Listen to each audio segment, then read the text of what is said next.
Murder Hands is a very unique thing. Three of our great teachers that we have here at the collective, Mr. Tobias Ralph, Mr. Alex Cohen, and Mr. John Longstreth. We'll do a quick stretch, and then we'll do a quick no sticks warm-up.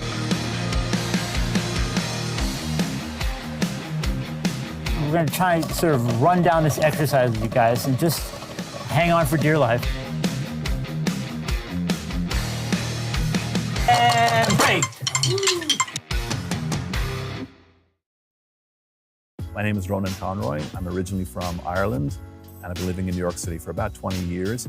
I'm a singer-songwriter guitarist, but playing guitar for many years, I knew there was a lot more I needed to learn. I wanted to get off that plateau and break into genres like jazz, funk, Afro-Cuban, Brazilian, stuff that I'd never played before, and get exposed to music theory, learn how to read music. So that's why I looked for a music school, and that's why I came to the collective. It's actually astonishing how much I've learned. When I started this journey a couple of years ago, didn't know anything about jazz guitar, jazz chords, jazz scales, never played funk or soul or bossa or samba. So all these genres were completely alien to me. I couldn't read music, didn't know any music theory, barely knew a couple of chords on the piano, and I hardly ever sat behind a drum kit. The other thing I hope to do is just open some doors and connect with other people, professional musicians in New York, and kind of learn a bit more about the business side and what it looks like to be a professional gigging musician. So that's been really interesting.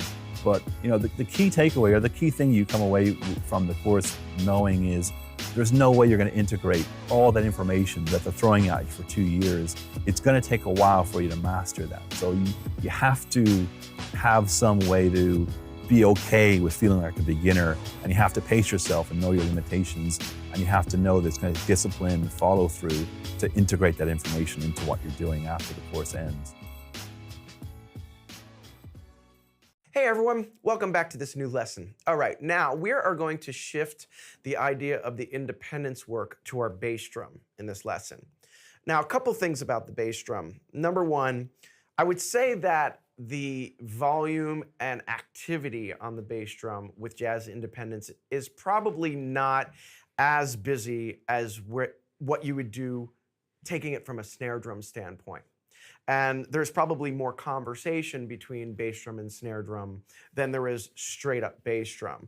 And we'll start again with the and of one and move down the list. And if you remember, we talked about the idea of the ands being related to your ride pattern. The and of one and and of three are against the ride. The and of two and the and of four are with the ride. So keep that in mind. Here's your and of one.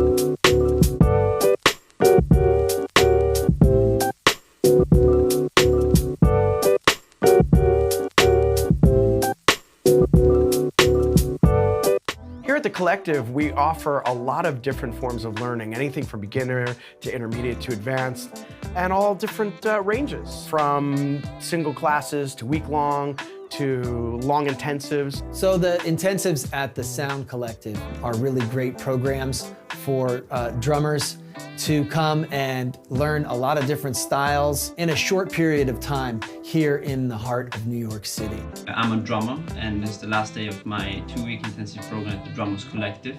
My first teacher was the one who brought me here because he thought it was the best place for me, since you can find things you can't find anywhere else in the world. I found out about the program. My drum teacher went here like a while ago. He made it sound like it was a really interesting program. They teach you about all like the genres, and so I was really into that. I wanted to get like a wider range. In the intensives, we give a wide range of study, anything from technique to reading to stylistic study. Here, I've learned that music is a lot of things. Music is also math, it's science, it's history, it's physical education, it's art. It's a serious thing.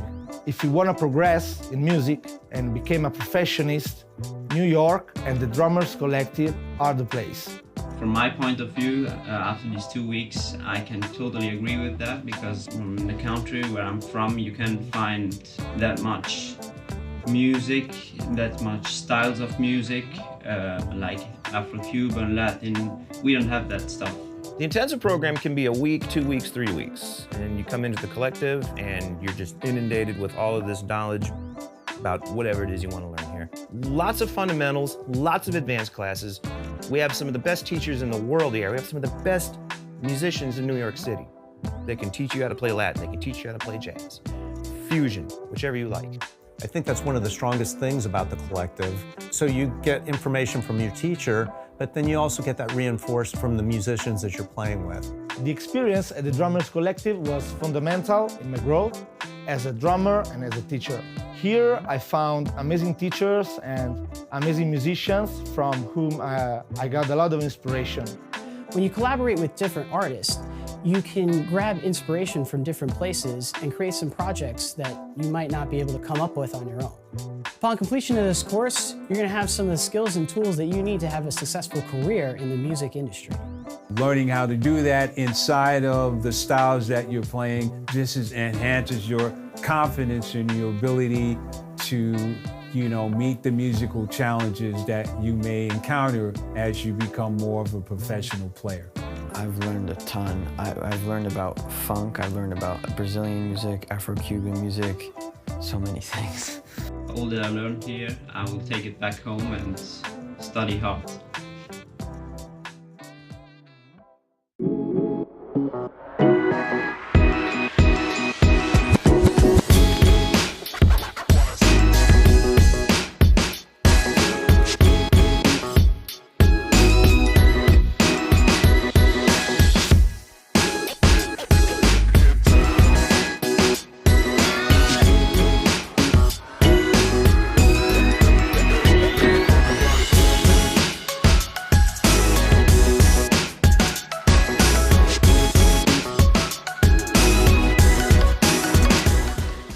We're doing a monthly jam session where you guys are invited to come up and jam with our house band led by Party Chef. We'll go ahead and let you guys jam it out.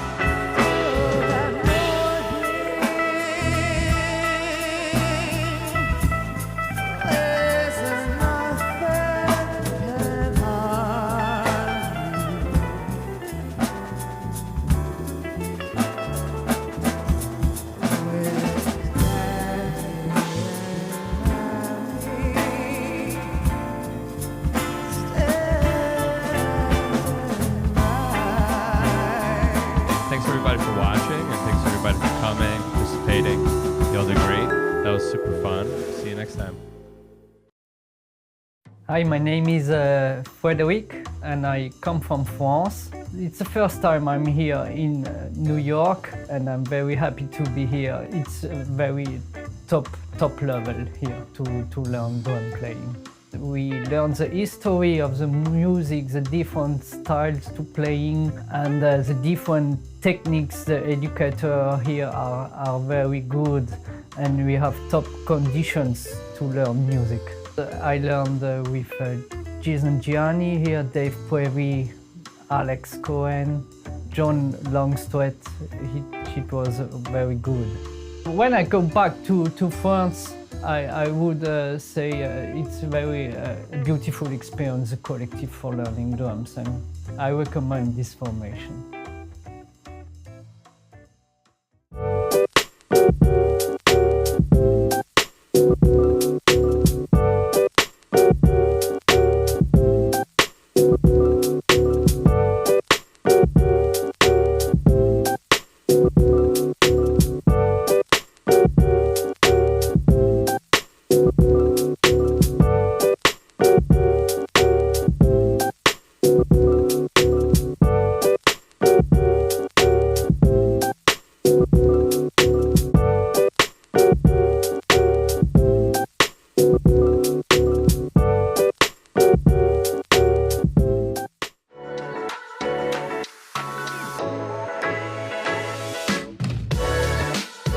All right, we're going to dive into some session work here. You know, it comes down to picking something that you can kind of reestablish throughout the song.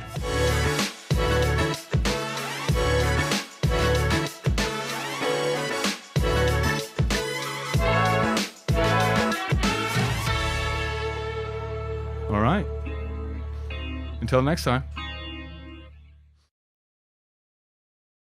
My name is Matias Escajadillo Coronado, and I'm from Mexico City. I'm in the drum intensive program, which we're learning stuff about drum technique and style analysis. And it doesn't feel like normal school where the teachers are just like, you have to do this and do this. No, they want you to learn from it, and they want you to feel like comfort and learn the best you can. We can use the techniques they teach us in the ways that we want. Like, you could use the stuff Vinny taught us to like record, and you can learn stuff that Alex taught us, like to improve and to play like live if you want. I would recommend the people who really aspire to be like great musicians or great drummers at all. Without further ado, please welcome Mr. Samuel Torres. I want to talk first about this instrument. This is a beautiful instrument, the conga drums. Speaking a language. The conga, it's actually a dance from the carnivals in Cuba. To begin to transform traditions, you first have to know them. It's very important to immerse in that tradition, not only analyzing the music, but understanding a little bit of the culture. The thread that connects, whether I was teaching a business class, whether I was teaching drums privately, whether I was talking about studio and teaching studio techniques, is evolution. I am a big believer in evolve or die. The skill sets that we need, I think, are constantly changing, and by extension, we have to be willing to constantly evolve, because the future is going to arrive irrespective of what you wish for it to be or not. What's up, everybody? Welcome here to the Sound Collective, here with the Shed Session led by Steve Bardashev. I'll go ahead and let y'all kick it off.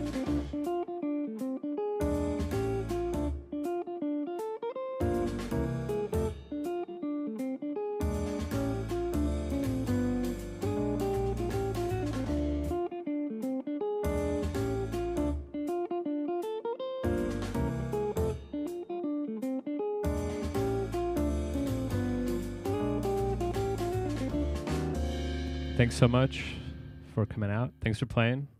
Nice to meet all of you. See you next time.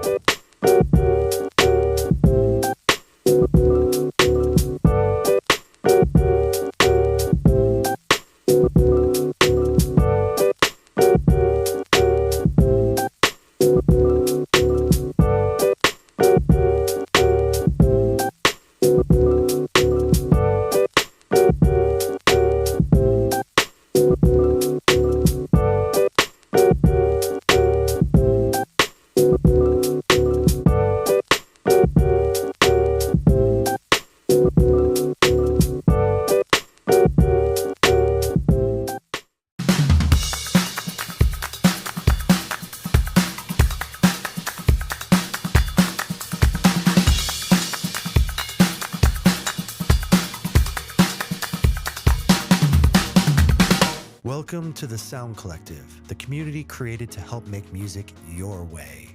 Located in the downtown financial district of Manhattan, our 28 Broadway facility is fully equipped to provide you with the tools of today's top industry professionals. Are you a DJ looking to practice for your next gig? A drummer who needs a place to practice your rudiments? Our practice rooms and workstations are the perfect place to craft your sound. Looking to host live performances, group events, practice sessions, or more? Our performance space is the perfect place to get the full Sound Collective experience. Need a place to record your next project? We have a professional, quality recording studio available and studio engineers to help you build the sound you are looking for. Unlock your ability to use all of these amenities and more with the Sound Collective membership. Have more questions? Send us a message to learn more.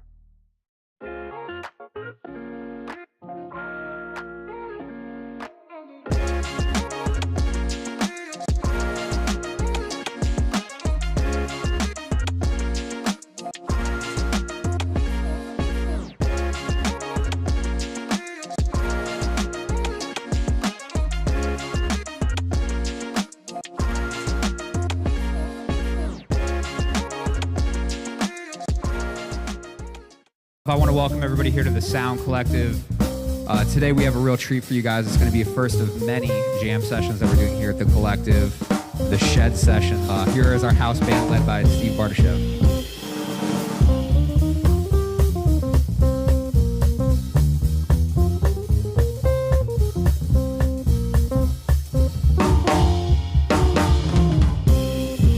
We're going to open it up, and if you haven't signed up, please do.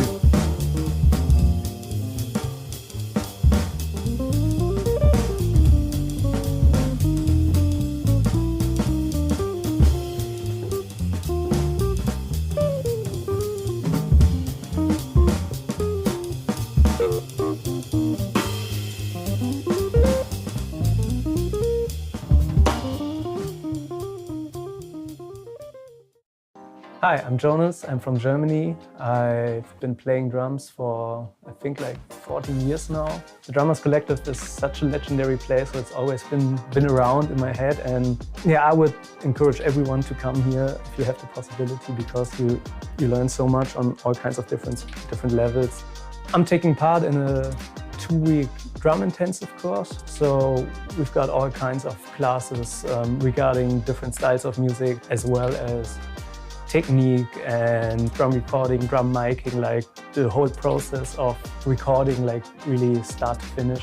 What I think is so cool about this program, or the concept of the collective in general, is that you have so many different teachers, and they all have their own personality and their own approach on drumming and music in general. I don't know, it's just such an inspirational environment. I've never experienced something like that before.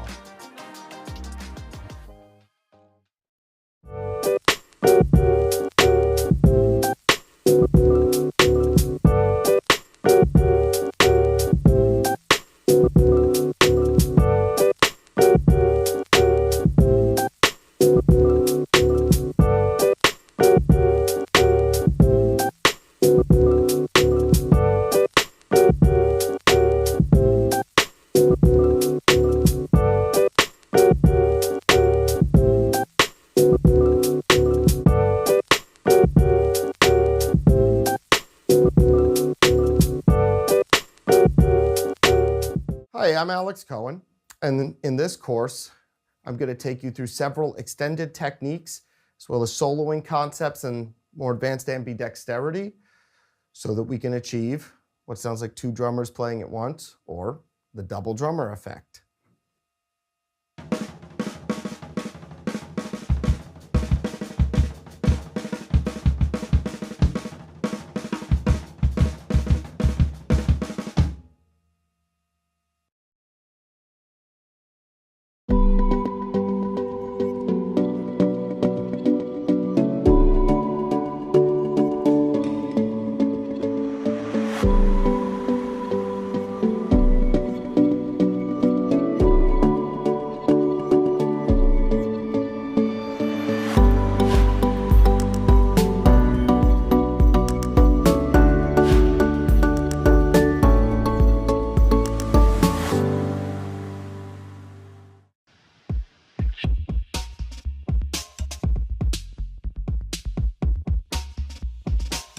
Well, the party is off to a good start.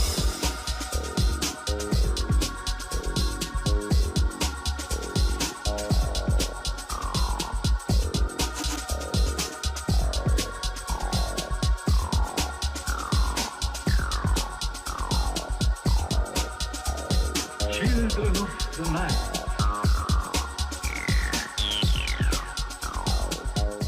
So one of my favorite parts about having an electronic drum set in my house is that I can record really easily in a DAW. So I've got a track here queued up, and I'm just gonna hit record and see if I can get a good performance. And I'm gonna keep recording until I'm satisfied Until with next the time. performance. So I got record queued and back to the beginning. My name is Matias Escajadillo Coronado. Record really easily in a DAW. So I've got a track here queued up, and I'm just gonna hit record and see if I can get a good performance. And I'm gonna keep recording until I'm satisfied Until with next the time. performance. So I got record So queued to learn more and about back to the My recording name is electronic Matias drums on your laptop, Escajadillo check out Coronado. soundcollective.com.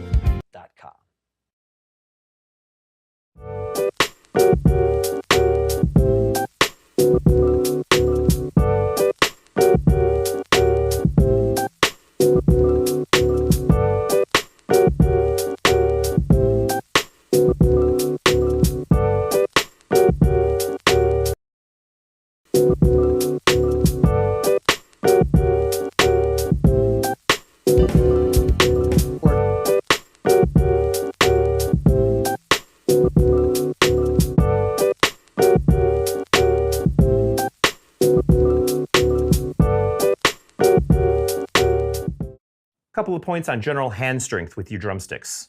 If you don't really have much time to warm up, this fulcrum right here, all right?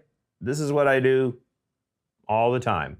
And what you're working on right here is you're working on this muscle in here, you're working on this over here. This is the first version of it. Second version is going to be add in this pinky. This pinky is a hook, okay? So now you're doing this, and you're keeping your finger on your stick. And you'll notice, if you keep doing this, you keep adding this into your practice, you'll start playing more like this. You'll stop playing less like this. Your stick will stay in your control. You'll be able to up and down and all that kind of stuff. And you'll have hands of steel. For more on that, come visit us at thesoundcollective.com. I'm Yahaira V. Fortunato, and I'm from New York. I was looking to see what would be the perfect location and place for me to learn music and learn the skill of production. When I finally did walk in these doors, I fell in love with the facility. I've learned how to control habitual habits in terms of workflow, which was something that I really wanted to master. But just overall, just my perspective on what I thought was creative music to having a perfect structure in where now I can have the confidence to really say who I am in this industry. I am super thankful to have someone like the people that you have, like Morsi, who I work with. He is just so experienced, and the minute I sat down with him, he really understood my journey and sound and helped me control it. So he is just excellent at what he does, especially when it comes to helping someone out understand themselves, because I really didn't understand what I was doing. I know I'm here to stay.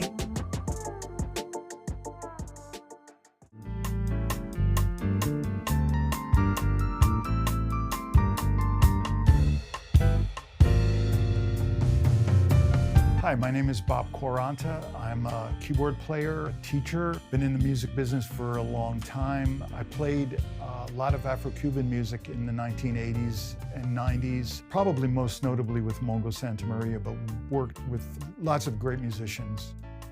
Hi, my name is Manuel. I play electric bass. I graduated with a master's in composition. I've been playing bass since I was 11, and all I'm going to tell you is that more than 20 years. I'm Michael Squires. I'm a drummer, percussionist. I've been playing for a long time. I'm a professional musician. I've been in New York a long time, and I've known about the Collective for years. You know, the Collective, to me, has always been a place like that a lot of players, after they get out of music school or conservatory, it's a place to keep your chops up and to do it in a setting that's very professional.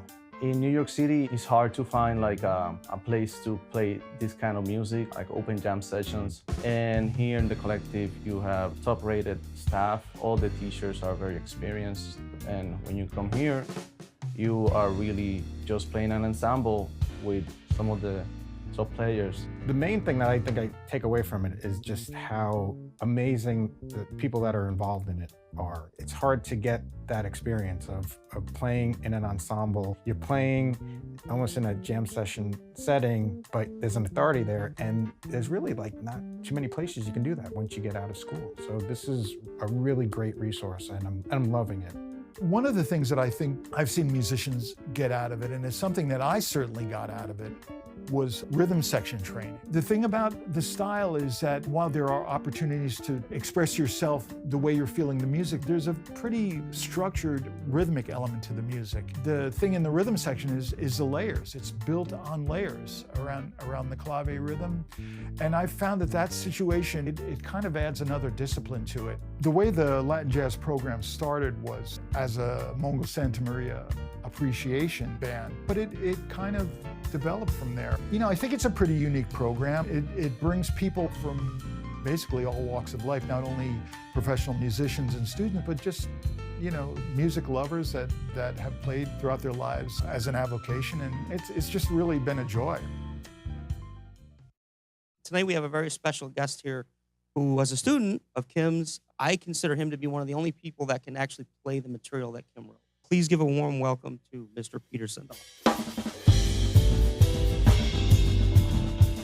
I'd like to demonstrate a couple of things, combine the improvisation with the strict material things. This is kind of rare when you meet a specific method just like this. We can combine it with different fields, and we can use the orchestrations not only on the hi-hat and the snare drum and the kick drum, but we also can use the accents on the drums and the cymbals.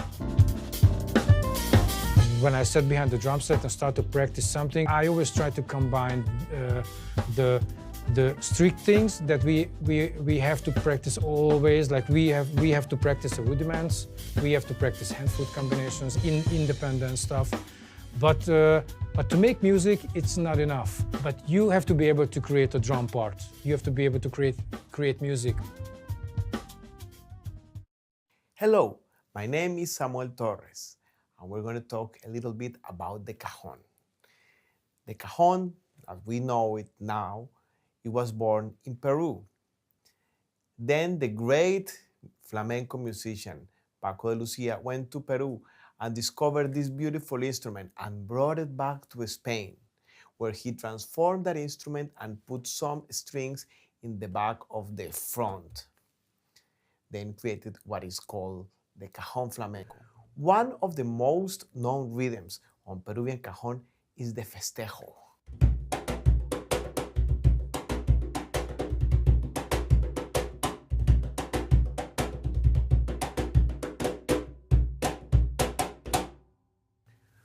For more information, visit soundcollective.com.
Very enjoyable watching him grow into the man and the musician that he is today. So, and going through the stuff that he's gone through, man, I couldn't tell you how much credit I give this guy. He's just a monster, just a monster. So, from me to you, Alex, you're the best, man. Thank you again for coming out and doing this again tonight. Everybody pick up a copy of his book. It's a killer book. You look at the book and you go, I don't know how I'm going to do any of this stuff. So, but try your hardest. Try your hardest. So we've got Alex Cohen. We've also got two other monster drummers in the house tonight. Gentleman that just came off the road from Europe slaying in a band called Suffocation, Mr. Eric Morotti. He's going to kill it tonight. And we have another beast of a drummer, Mason Guidry, plays in the Jonathan Scales Orchestra. He's just unreal. I've been sitting here all day watching him play and just rip on this drum set. So he's a monster too. And this is going to be a great event. And we're glad all you guys came down. I'm not going to keep it up anymore. So let's give a round of applause for our first gentleman coming up tonight, Mr. Mason Guidry. Thank you.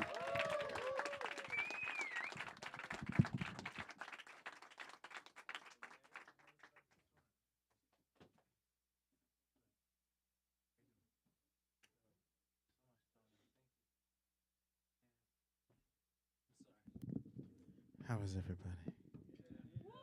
My name is Mason.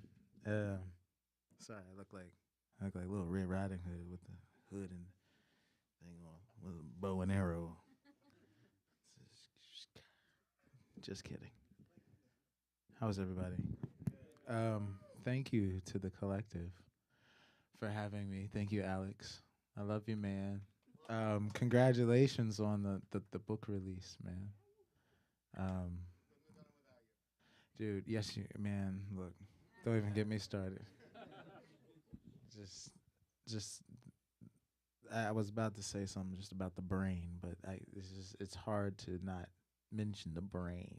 Just the way you think and just put things is incredible, man. But congratulations. I'm just gonna explore time for a little bit, and if you guys conjure up any questions of any sort, we'll be able to talk about it. But until then, bye. See you later. Never coming back. I'm just kidding. I'll be back. I'm just kidding. Does this have an off switch or no? Oh, I guess it's off now.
told you held me back. I'm not your conscience. Hello, my name is Mason. Any questions, comments, or concerns? Yes. You always find a way to make your vocabulary not seem redundant for however long you play. Right, right. And I've been trying to figure out how to have flow in my playing without having to reuse things because flow is all about building on one idea. Oh shit. What? He's like, oh man, we might get. What do I do? What do I do? Mic check. Hey, Yeah, so I was wondering how you're able to so easily weave between ideas to make it more symphonic piece instead of just blowing out your entire vocabulary.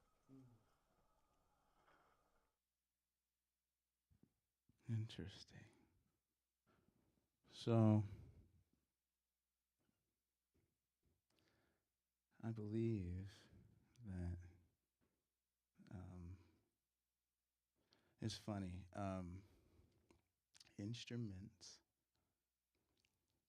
Instruments do not function on their own. Everything that functions has an instrument. So, you won't find instruments on a boat that you would need to fly a plane.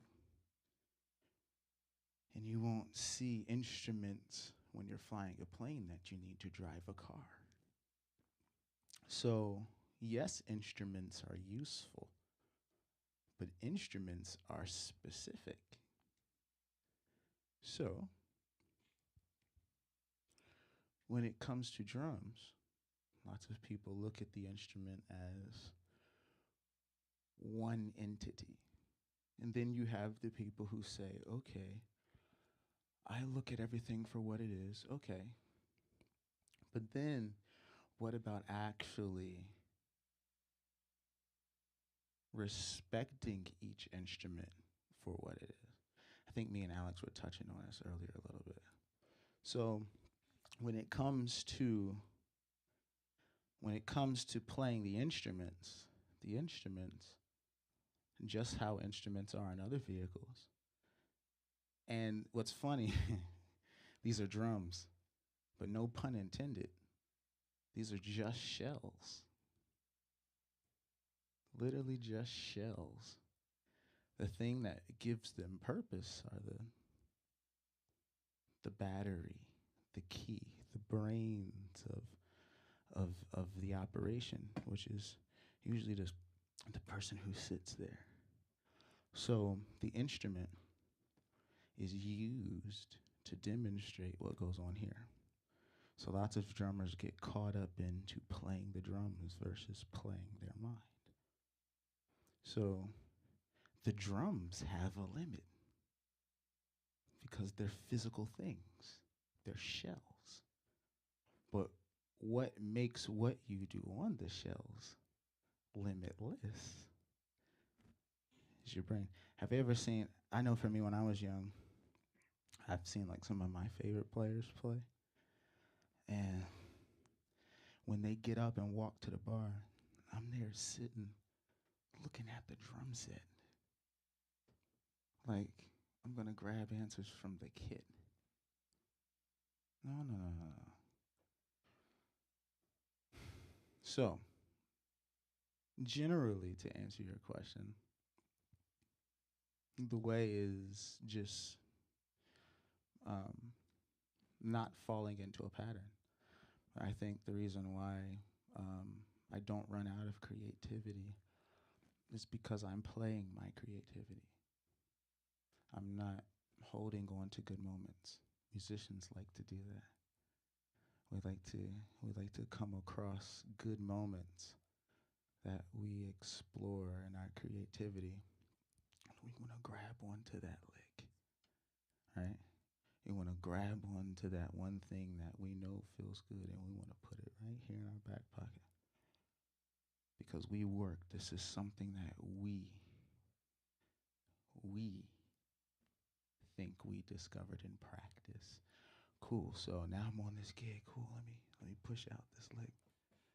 Let me push out this lick. And then you forget that these instruments are a part of a bigger picture, something that we all feel, right? So I don't know. I feel like that's kind of how I get into not running out of ideas, as you would say, by playing my mind. Because we all, as humans, we get tired of playing the drums. Absolutely. It's like, oh God, it's like we have to sit down, we have to play again. It's like, yeah, we get tired of playing the drums. But what if you never got tired of playing your mind? That's what happened here. So we put in our 10,000 hours. We practice foot independence. We practice, right foot, wait, left, right. I had to make sure. Right foot, left foot. All these hand dependence rudiments. Why? It's like it has to be for a greater purpose. Not so that we can flex and just show the ability, but so that we can use the ability effectively, right? What use would it be to practice everything that we all feel is valuable for what we think our ideas that we want to convey, right? Just to be put in a musical situation where there's a guitar player who says, hey man, play simpler because I don't understand it. That's crazy. Yeah, so you put a cap on your creativity because I don't understand it. What does that even mean? That's not fair. That's not how it works. We all have a freedom of creative expression. And once we quit chasing the idea or the sound or the influence of the people that we think are greater to us, then you unlock some things. It's kind of like the anime Invincible. It's like, man, you can't just go chopping people in half, man. You can't just go like punching through people like just because you can. It's like we have to have responsibility over our creative thoughts, And the only way to tap into that is by, to me, I feel like it's more of a letting go than it is a controlling thing, I feel like maybe lots of musicians or drummers, they're trying to control, okay, I'm trying to, like, in the sense of technique and in the sense of mastery, I can understand the importance of control. But then when you master something, the flip side of power is the use of power. And usually, with great power becomes great responsibility. So just because you have power doesn't mean that you can use it. You have to figure out how to, yes, use your power. I'm not saying none of us don't sit on our power, because our power is our identity. So once we understand what our creative power is, now we get fascinated with playing our thoughts. Not Steve Vai, not any of the other greats, not any of all the people who influence us. Because what we learn from them, we use as tools so that we can become, so that we can learn the things that we need to learn to accomplish the way that we think. But getting used to the way that you think is super, super, super, super important. Okay. For the whole thing? Okay. I'm sorry, one more question. Is there any more? Yes.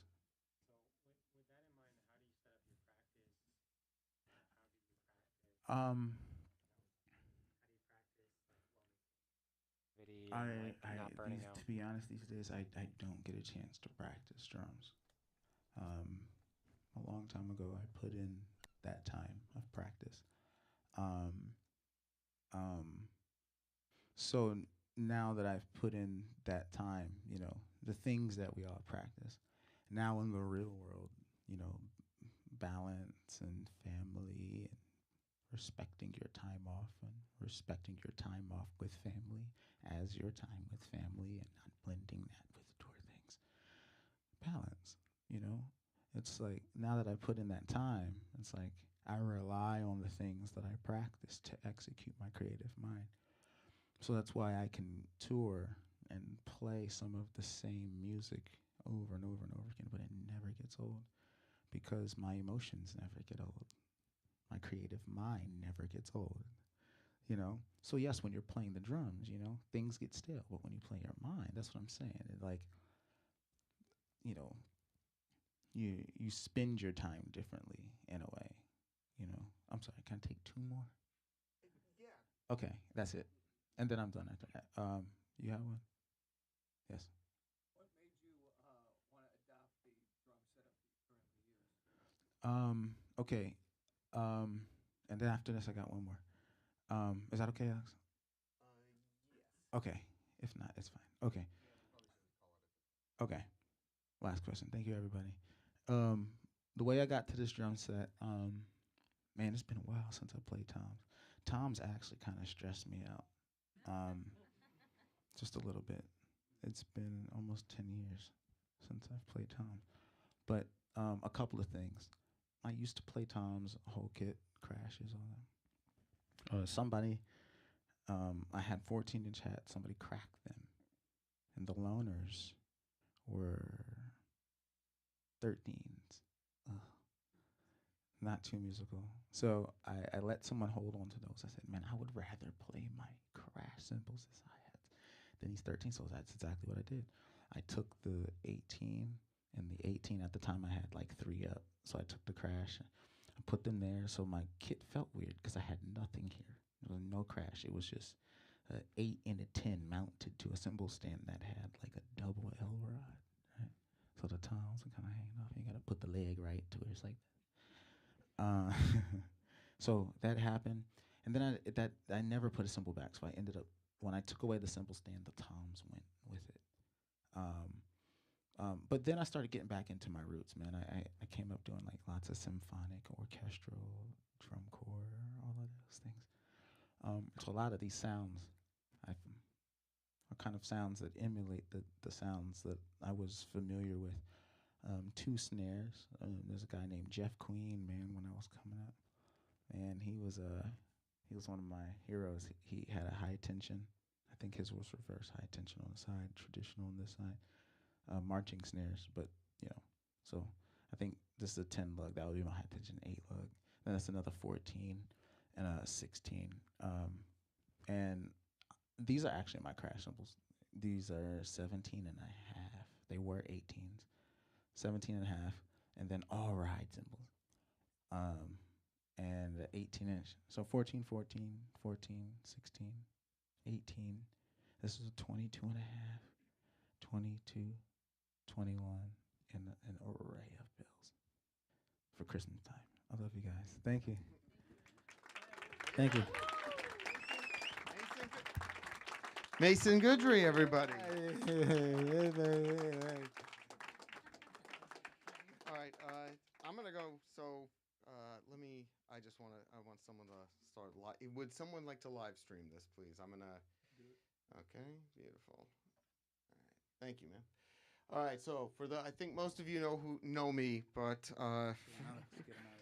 for those of you who do not, I'm Alex Cohen, and I just released a book entitled Rhythms of Resilience, which some people have here, and that was based off of a year that I did not expect for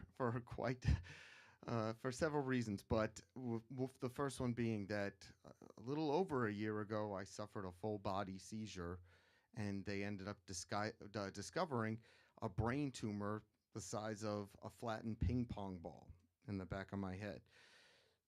So, needless to say, the journey has been quite difficult. And believe it or not, I'm actually on chemo right now. I'm on round 1. This is day 2. So I'm going to be taking it right after this clinic, actually. And I'm going to do some playing first, and then we'll talk about that and, questions, all of that stuff.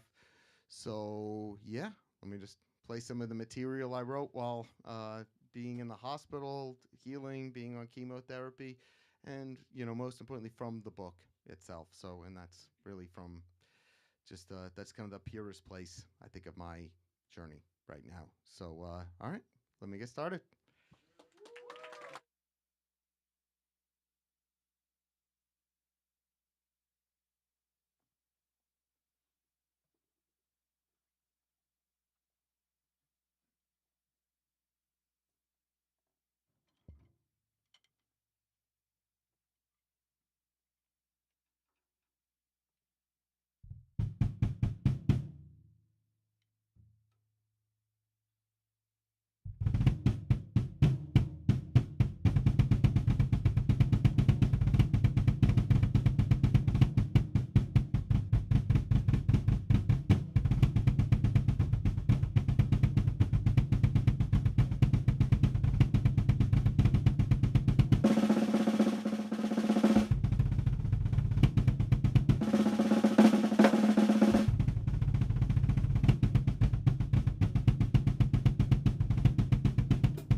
take this.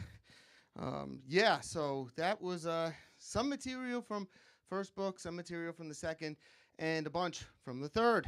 So the third was entitled The Brain Tumor Material, which I think many of you have seen online and have kind of been able to see develop. And that was a way, just a very kind of advanced method that I developed because this is finding the silver linings of tragedy right here.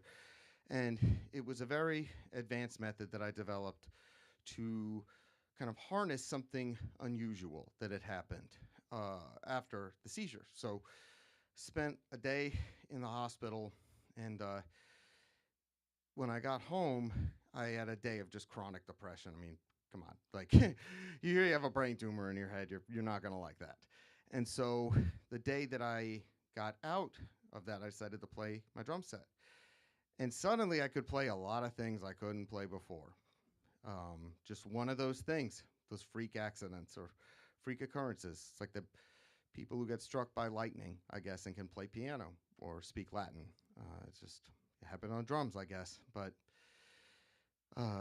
in order to, I began to really work on that stuff, but the problem was that they had to get this thing out of my head. It was a higher grade tumor, and grade 3 or 4. We didn't know what it was, but I went into the surgery on a leap of faith that I would not die or not have a death sentence. And yeah, the past years sucked, but at least I'm not dying anytime soon. So thank you. So I'd like to thank 2 people in this room right now. And first of all, one is my mom, who's sitting back there for taking care. And second of all is Mr. Ray Levier, or Ray Levier, but I call him Levier. Ray Levier has been a fantastic influence on me during this journey, giving me a lot of advice and a lot of feedback on just various things that health, mental health, just the emotional journey, etc. And that's been tremendously helpful. So again, he's been invaluable. So let me talk a little bit about the brain tumor material. What the brain tumor material was the ability to basically improvise 2 separate lines at once, or really think almost with 2 brains. So a good way of putting this, and again, I'll put the microphone down and I'll talk through here, but I just want to kind of show you guys. A good way of showing this would be, let's say, if you're going to, like, this sounds super science experimenty, so I don't really put it in solos very much, but let's say we're going to take, right, this kind of a 3/16 note ostinato I like. Okay, now we're going to put a triplet in the left foot, so.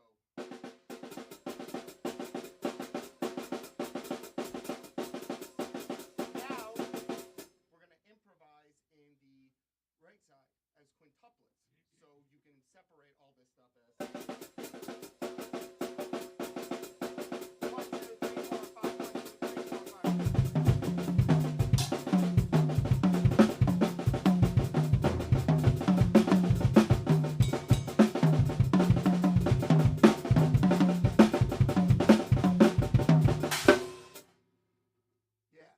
Suddenly do that. All right, let's get crazier here. I don't think that's good enough.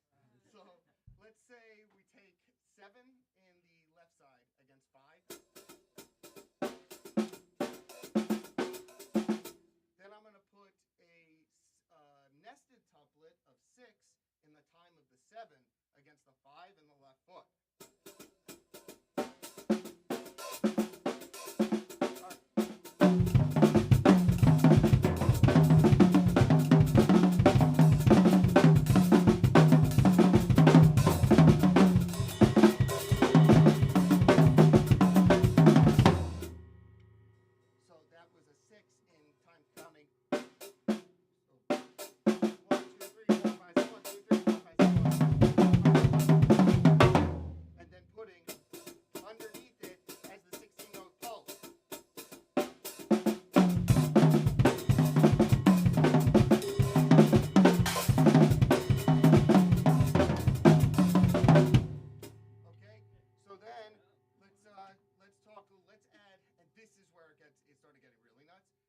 because now it's like, okay, so I got that, but let's try a quintuplet in the time of the 6. So we're going to nest a secondary tuplet within that first nested tuplet. So that's, I call it tri-nesting. This is going to be, I'm currently writing book 4, and this stuff will all be in it where I just talk about exploring the abilities, which, as James Jones told me, I am obligated to, and I feel like it's correctly because I don't know how much for this rate. Oh, thanks, man. So let me try to put this on. Which I would, you know, kind of, I feel like I am obligated to sort of show because I'm not dead and I did get this, and I feel like it's worth showing people that what can happen out of tragedy. And so now let's do 7 against 5. All right, 6.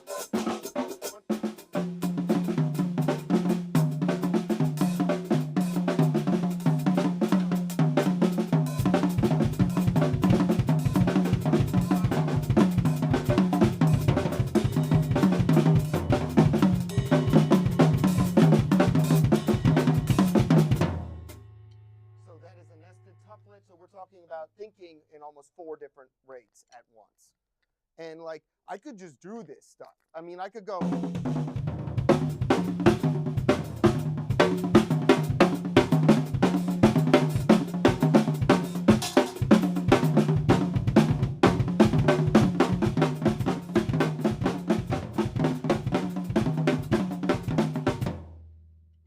Like, that would be, so I would now play 4 in the right side. 7 in the. I'll play 5. That's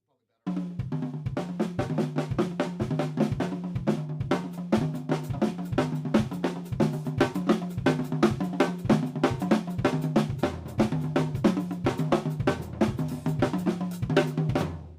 So that's quintuplets in the left side, improvised against 4. Now, let me improvise in 4 and in 5. Simultaneously. So.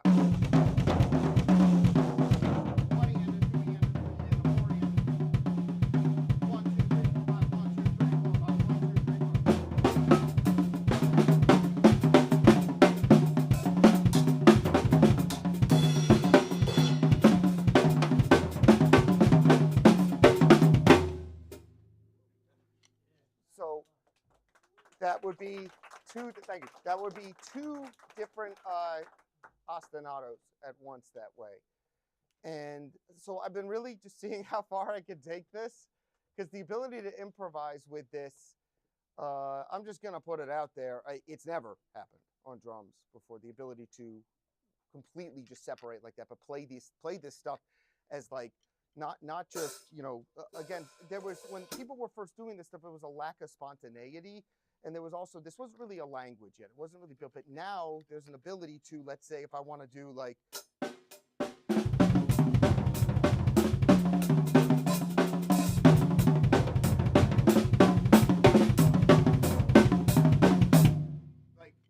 I can chop with this stuff.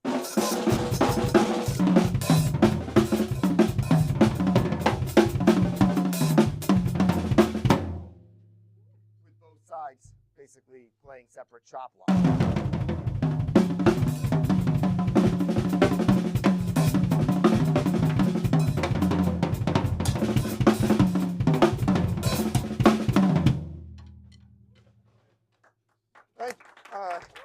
So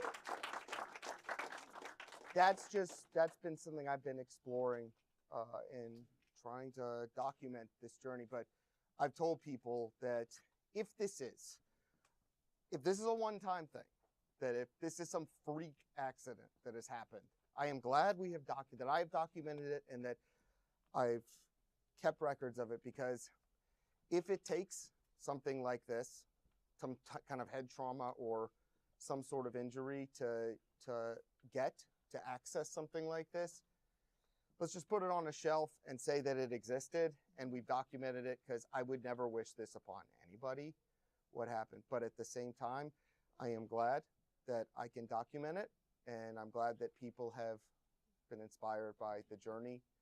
And 2 more rounds of chemo to go, and we're done. All right. So, I'd like to invite up our next guest. This one's, so first of all, if I guarantee you, if this was 20 years, if we were back in middle school, he'd be slamming me into lockers right now. But times do change, and I love this dude dearly as a drummer and as a human being. So, everybody, Mr. Eric Morotti from Suffocation. He's gonna. Oh, what's up? Oh, he's in the bathroom? Oh, there we go. All right, you know what? All right, if that's the case, I'll play a little more for you guys.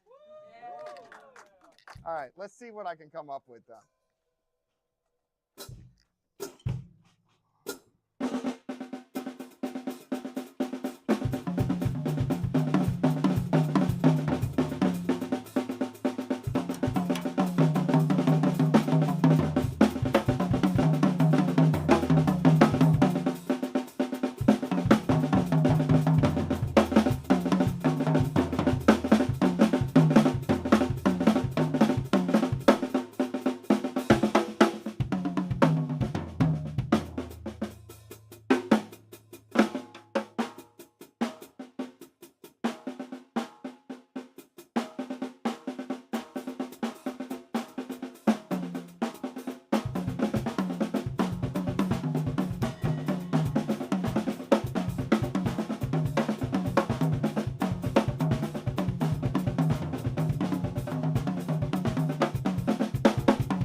Let me just break this down while Eric gets. So what that was, and I'll break this down for you. This is a flam tap in the left side. Then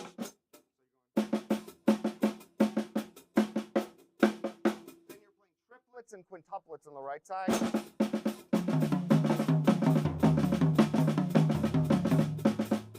quintuplets.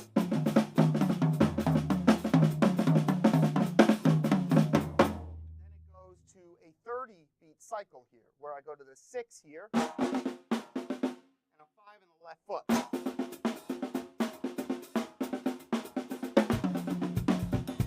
I'll improvise against that.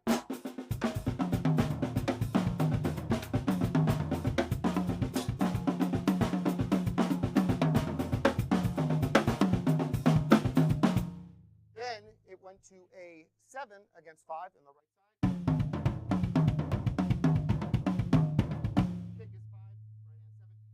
Improvise in the left.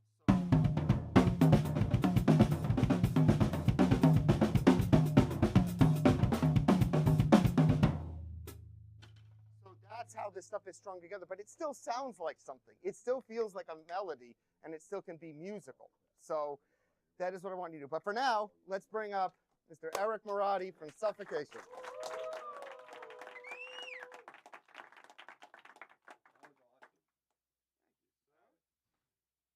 I mean, seriously, give it up for this guy, right? So fucking proud of you, man. So proud of this guy. I got to swap out these pedals real quick.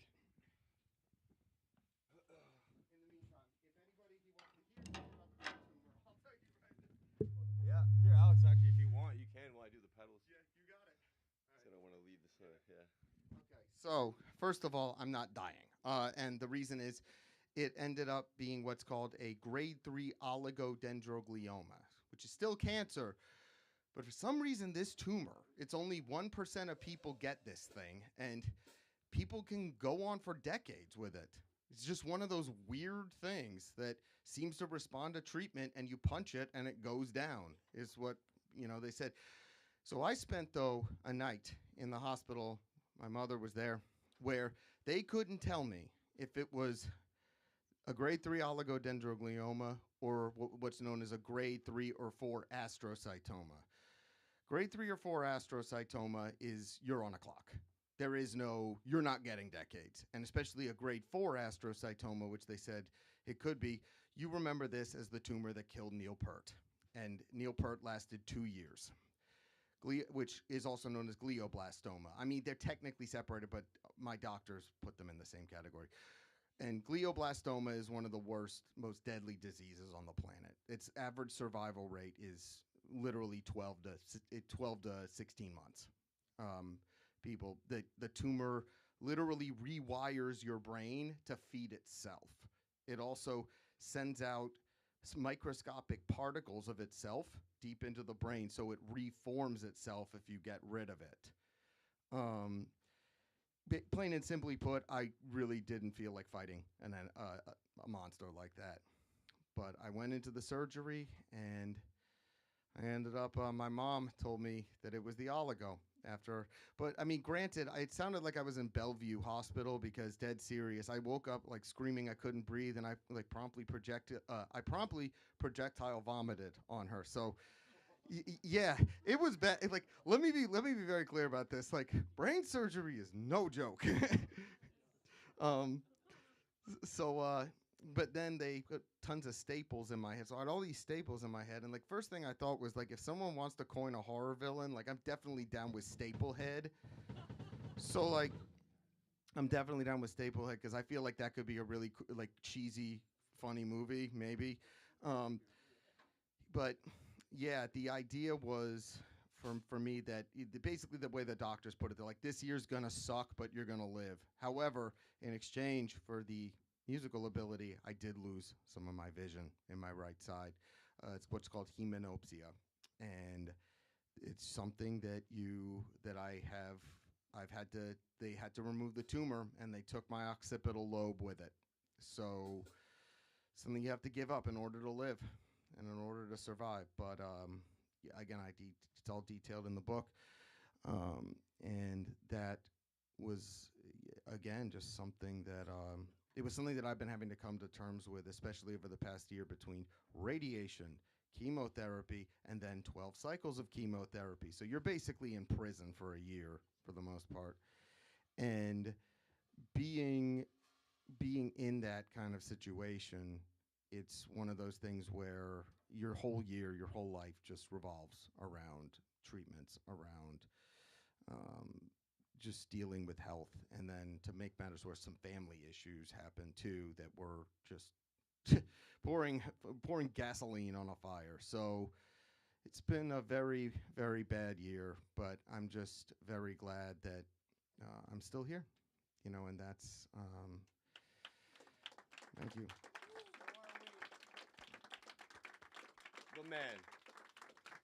And yeah, Eric, you good? Absolutely. Yeah, already. I'm just enjoying watching you talk. Oh man, Yeah, man. Are you serious? Yeah, dude. No. Well, I'm enjoying watching you play. So get up there, All man. right, absolutely. Give it up for Alex, everyone. Yeah. An absolute beauty and a hero. More than he knows.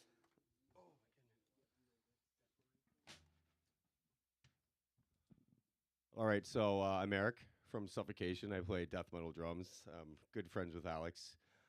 This guy is incredibly inspirational, as you all know. Personally, he even helped me to stop drinking, which was a pretty hard issue for me, especially when you tour for so long. And like, I just got off 3.5 months of straight touring. Thank you. Yeah. I mean, when you see one of your close friends go through that, it's pretty easy to be like, wow, that's an eye-opener. Actually, me and Alex were going to go to a drum clinic. Was it Virgil Donati? That's right, yeah. And he was on his way to my house to pick me up with Kai from Nightwish. And it took them longer and longer and longer. I'm like, where are they? They're not coming. And then Kai hit me up, and he's like, Alex just had a seizure in front of me, and we don't know what's going on. And you guys are about to start driving and everything. So a half hour later, I was on FaceTime with Alex, who, was having a hard time seeing me on the camera. And his mom even popped in, and I was like, what is happening right now? This is like insane. Kai was rubbing his back and stuff, and it was like pretty scary. And to see where he is now and to still be able to do what he was playing before and way beyond is like, I mean, come on. What do we got to complain about almost? It's like this guy is an inspiration in every single aspect of life. So, Alex, you're a beauty. And in some ways, even saved me, if it's a weird way, because I probably wouldn't have been able to stop drinking that easily without him. So, Yeah, we don't have too much time here, and I'm not too much of a chatty drum extraordinaire like these guys are with the numbers involved. But me and Kurt here are gonna play a song from Suffocation to demonstrate some metal, and you know, might want to block your ears a little bit. And then after we can discuss some techniques like double strokes or whatever you guys want to talk about. But let's just jump into it and play Clarity Through Deprivation. Should we shut this thing off?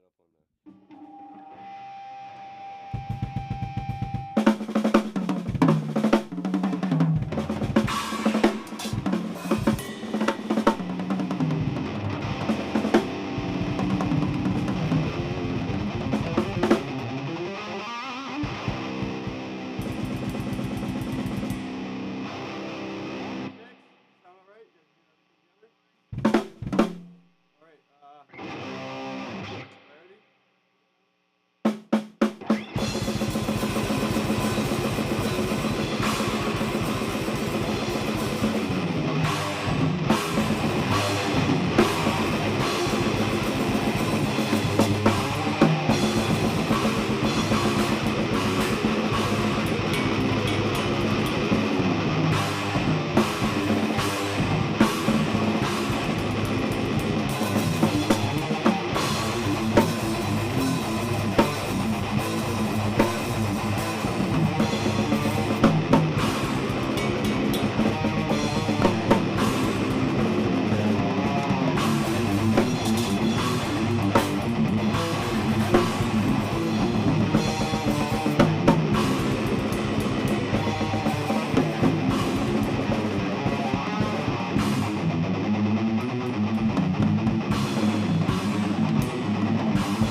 As you can see, it's a little bit louder and a little bit faster, but still fun and passionate. And give it up for Kurt, honestly. He doesn't play in suffocation with me.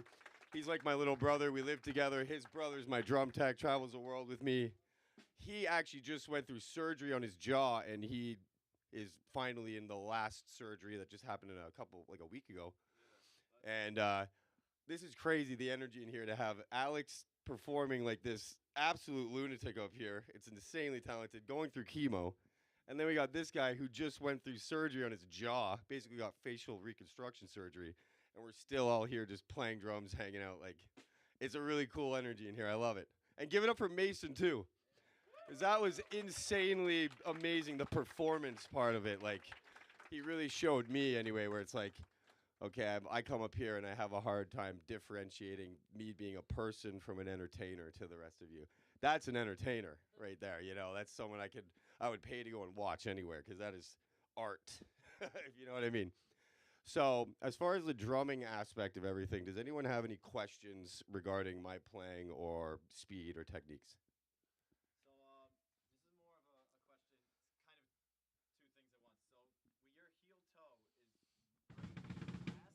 Sorry? Your blast beats and your heel toe are both always consistently loud. What are your techniques to help not lose that power throughout the speed? Well, ultimately, sorry, I'm caught on something right here. Ultimately, when you get to the really fast tempos, if they're 250 and beyond, and there's no hope in trying to get that out of it. But for me, when you practice the molar technique a lot, you can have power on pretty much all of your strokes when you're doing blast beats, right up to 230, 220. And ultimately, practicing it over and over again and gaining that strength will help. Drums are a big extension of your personality, like Mason was almost saying, and my personality is kind of aggressive, right in there. So it's natural for me to sit on a drum kit and just want to really play it, and let everything out. It's an outlet. It's the only thing you can really beat, you know what I mean?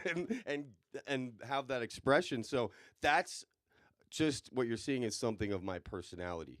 And some people have that in them. Some people play a little softer, and you can see them smiling when they're drumming and having fun and all that stuff. But for me, it's a really big outlet for emotion. So when I really get into it and I'm playing and I can feel those parts, and it almost just comes naturally, and the more you do it, the more you want. It's like chugging a V8. You just keep going, and it's better and better and better.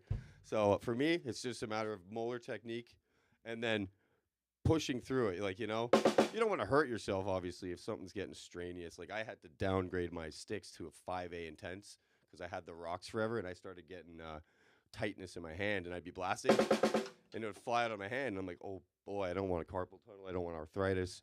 So you have to balance it out, what feels good with your body, and ultimately how you're feeling, Can't always beat them up like crazy and force yourself, but it's just my way of playing, I guess, Oh, yeah. Any other questions, or?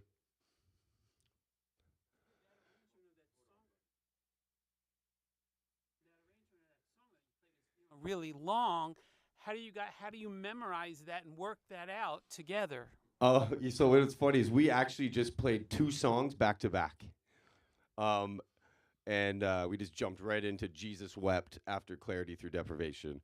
And I just got off tour, like I said. I've been out for 3.5 months. And we've been playing these songs every single night. So for me, it's if I can't play them, there's something wrong. You know what I mean? But as far as that, I had the time to learn the songs, perfect them, and then do it over and over and over again. And now it's certain areas I can improv here and there and do it from different fills and feel it out. I've gotten familiar with them, though, at this point, Any other questions? See a hand over there. How do you build up your stamina, without injuring yourself, like you talked about, with getting tendonitis and stuff like that? Ultimately, just practice with a practice pad and make sure it feels comfortable. Where the physics, the fulcrum gets the bounce, when you're doing it, and you just do like this, you can get that bounce and start working with it rather than actually putting any force. This is all just the stick bouncing. I'm not actually moving anything. It's just like once it makes impact, it keeps going. So if you can get that and keep it going, it's basically all about the first hit. And once you get the bounce with the physics, it does it all for you. If you have your finger in the right position. If it gets a little quicker, I do this thing called thumb swivel.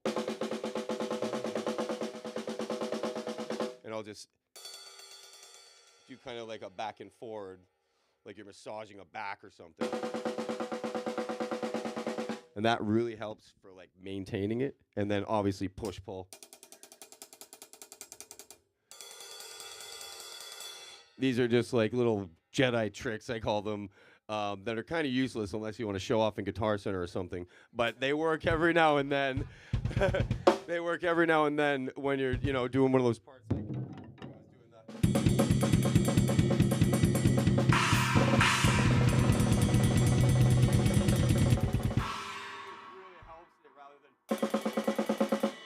It's better to work in halves. I do it with my feet too, everything.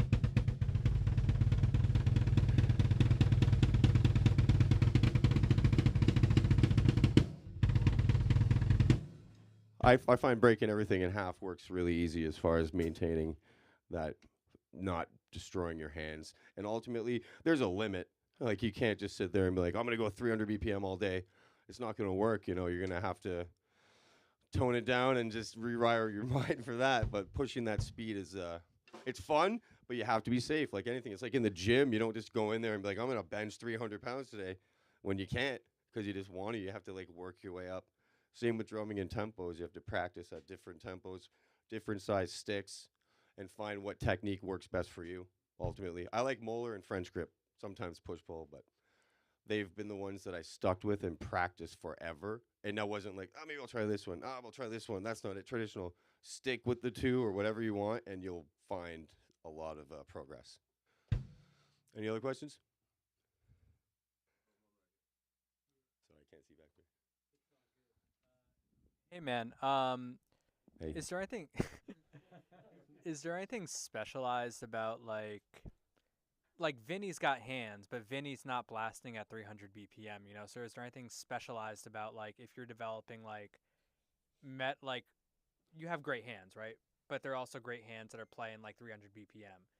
And someone like Vinny or someone like Dave Weckle's not doing that. So is there anything like kind of specialized about the techniques or like training regimen you did to like be able to do that versus playing other choppy styles of music? Well, ultimately, I really wanted to do it.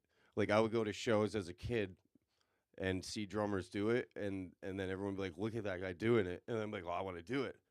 And it was so strongly hyper obsessive that I just would only think about drumming all the time. And I was at a young age where I could, get home from school. I lived in the country in Canada in the middle of nowhere. There's not much going on. So play drums all day.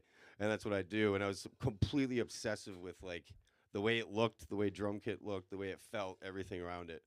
So having that mindset was kind of like, well, I can't really do anything else happy until I really get this down. It was the same thing when I like played hockey or anything you really put your mind down and focus to. It's like if you get that mindset where you're like, okay, well, I'm not going to get it overnight, but I can make a goal, and then I'm going to make little steps to chunk away at the goal. And over time, you just find yourself doing it. And for me, I've been touring since I was 16, and I'm 33 now. And like I said, last year, I think we did 8 months out of the year of touring with Suffocation.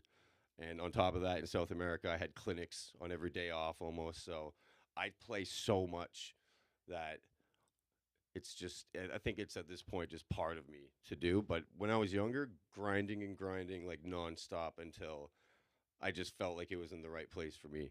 Like, as far as the technique goes, there's nothing too special about the way I did it other than I guess I was just a special boy. I was like really obsessed with drumming. So I was like, I'm special.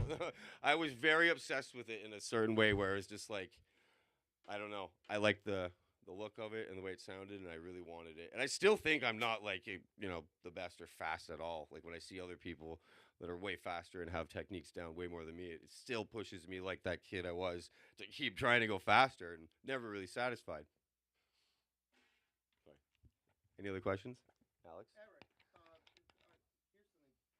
So, you know, and you and I have talked about this.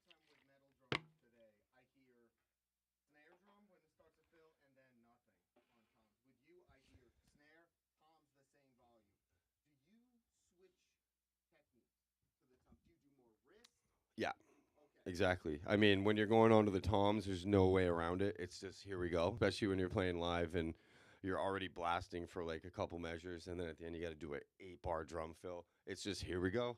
There's not really any push pull or doubles or anything. It's just you just really grind it out, and then at the end you're like, oh, that was sick. I got through that. But it's 100% wrists. Like I can maintain the molar.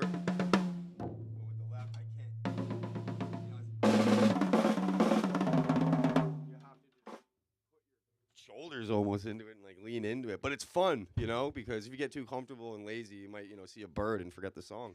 So you got to stay on your toes, you know. Falcon. Any other questions? No?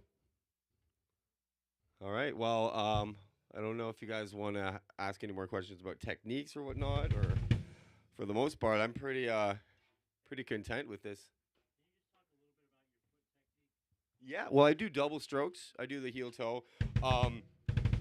So like traditional, you do like the full motion heel down, smashing like this. I developed a little trick where I cut off this much of a drumstick, cut it off, and you tape it under the pedal, lift up the heel plate and just tape it under. And it's kind of like if you do a gravity blast beat on the snare. If you take away the rim, there's no gravity. But if you put a rim, there's a gravity. So I put a rim under my pedal so that I can allow a little bit of a gap for the fulcrum on my heel to have a little bit of room to move rather than just hit the ground and there's no place to go under the pedal. It's only up. So I had it in a way where I created a rim so I can kind of just drop it down, and it creates a really good feeling for the double because of that rim. And I don't even think I'd be able to play doubles anywhere near as close to as comfortable as I do without the stick under them. And that's just a little trick I developed for it. And I've showed it to a lot of drummers on tour playing metal, and they all instantly picked it up. And I was like, slow down. Fucking come on. Start sweating at least, you know? Make it look too easy. But it really is easy. And at the end of the day, when you're playing that many shows, you can't be blowing out your hip. Can't be doing anything that's going to obstruct the experience for the crowd. And ultimately for me, I've had a lot of people be like, oh, well, that, and there's this, and there's triggers, and there's that, and blah, blah, blah. I'm like, you know what? At the end of the day, I'm confident and comfortable with the technique I do, and I play it for the people who are paying to watch my band, the crowd. And they ultimately aren't like that. So anything that you can figure out is the best. But as far as that goes, double strokes, nothing too fancy other than that little drumstick piece. And then I'm sure I'll hang out with you in the future, Tobias, and if there's anything I can try and let you play them, and you'll see right away. You'll be another one where I'm like, oh boy, he's already got it better than me. Sorry, Alex. I've got so here's the thing. And again, my students that are here know that I rail on heel toe a lot, but yours is different. And one of the reasons I say it, you can play it very slowly. Oh yeah, that. So to me, that's the hallmark, guys, of a legit technique. In my book, is doing it at different tempos. Oh yeah. And the consistency. What is different about yours that you can do it slowly? Well, to do it slow, you have to practice it slow because you don't just want to jump in and do it really fast like everyone does. I like to practice it slow because it's hard. You have to sit and think and be patient and work through all the hard parts of it. But once you get it, it's so fun to just play like mid-tempo-y stuff. So I don't want this to make a bunch of noise here. Thank you. Mid-tempo is so relaxing now to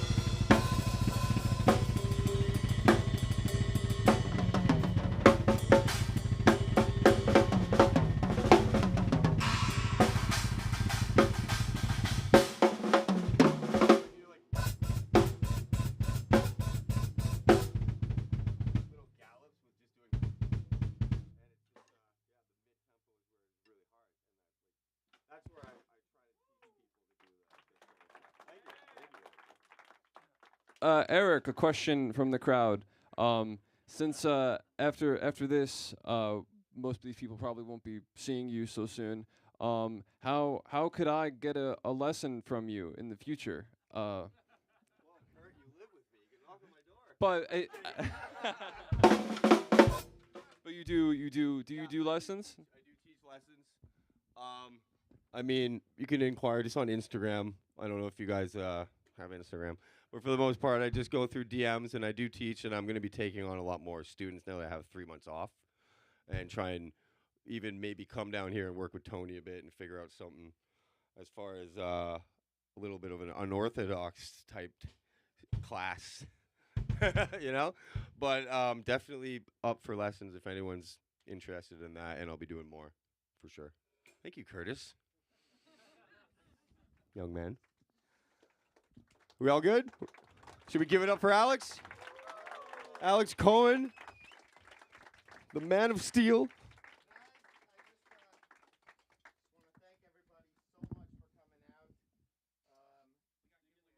We actually have a giveaway right now with a lot of stuff for everybody. Pull the tickets. Oh, I am? I gotta get the tickets. Hold on. Here we go. This is awesome. Yeah, right? What do you got? Check it out, man. We got pads, sticks. Oh, yeah. Stick bags, shirts. All right, shirts. Yeah. All right, here we go. Let's do it, Giveaway. baby. That's awesome. All right, first. What do you So, want to give away first? We got. Let's give away some sticks. We'll give away Mhm. 2 pairs at a time. all right, Vic first. All right. All right, and this is Last 3. last 3, 179. Yeah, Eric. Other Eric. All right. No, don't put it back in. And then we pick it again. All right, we got two more pairs of sticks. This one is 176. Yeah, Jones. All right, man. And then we got a pair of ProMark sticks. These are the Marco Miniman sticks. Those are the ones I use. This is 189. Yeah. It's the front row. What's going on? All right. How about a Vic Firth stick bag? Vic First stick bag, people. 187. 187. 187. You know, somebody left. I guarantee that. Yeah, okay, yeah. So you know what? Sucks to be them. 190. 190. What?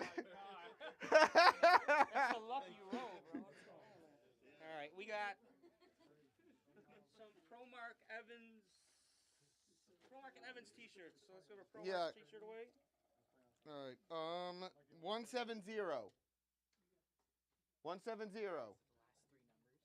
Yeah, That person left too. I suppose so. That's me. Oh, it is? Yeah, okay, the front row again. All right, you're good. All right. All right, how about an Evans t-shirt? Evans t-shirt, 169. 169. Yeah, that's me. We did not plan this. This was not planned. This is a It's up to you now. Get the fucking number out. All right, one more Evans t-shirt. 191. Please let it be in the back. 191. Not many people left.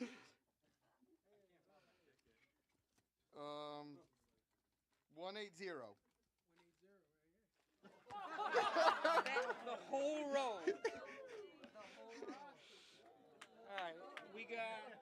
Let's give away. We got 3 gel pads, mini EQ. 3 gels from Evans. It's a lot of stuff, so everybody should Yeah. get something.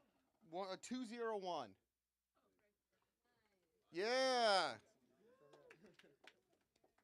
Those are for your drums.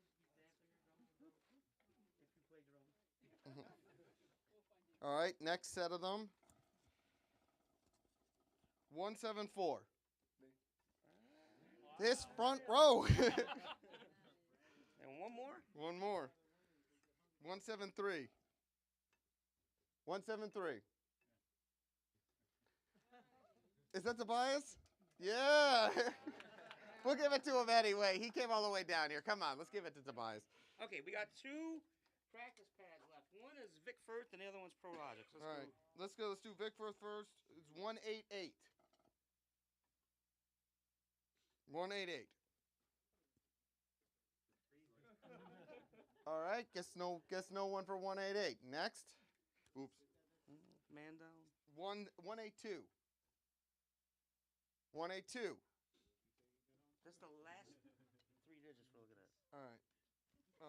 181. Okay. Oh, now we're talking. And the last one, guys, is this Prologix pad.